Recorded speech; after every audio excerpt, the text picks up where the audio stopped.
పుష్కరాల సమయంలో గోదావరి పవిత్రతను కాపాడేలా కాలుష్యానికి గురికాకుండా చర్యలు తీసుకుంటామని ఏపీ మంత్రి నిమ్మల రామానాయుడు తెలిపారు. గోదావరి నది కాలుష్యంపై ఎమ్మెల్యే నల్లమిల్లి రామకృష్ణారెడ్డి శాసనసభలో అడిగిన ప్రశ్నకు మంత్రి సమాధానమిచ్చారు. పుష్కరాల నిర్వహణకు సంబంధించి ఇప్పటికే మంత్రివర్గ ఉపసంఘం ఏర్పాటు అయ్యిందని తెలిపారు. భక్తులకు ఎలాంటి ఇబ్బందులు కలగకుండా తగిన చర్యలు తీసుకుంటామన్నారు.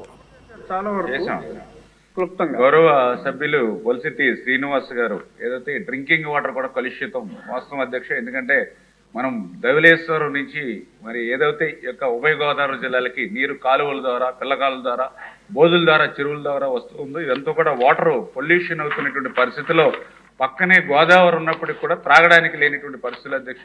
దానితో మొన్ననే మన జలజీవన్ మిషన్ లో కూడా అమరజీవి జలజీవన్ మిషన్ ద్వారా మరి గౌరవ ఉప ముఖ్యమంత్రులు కూడా ఆ యొక్క వాటర్ వర్క్స్ ను కూడా మొన్ననే శంకుస్థాపన చేసినటువంటి పరిస్థితి కూడా మీ ద్వారా తెలియజేసుకుంటూ ఖచ్చితంగా ఏదైతే ఈ యొక్క జంతు కలేబరాలు వాస్తవం మేము కూడా, ఎందుకంటే ఈ కాలువల్లో మీరు కూడా పూడికి కానీ లేదా గొరబడెక్క కానీ మీరు కూడా సొంత ఖర్చులతోటి వీటితోటి కూడా మీ ఉండి నియోజకవర్గంలో మీరు కానీ మేము కానీ పాలకులు మనం కూడా ఇన్వాల్వ్ అవుతూ ఉన్నాం.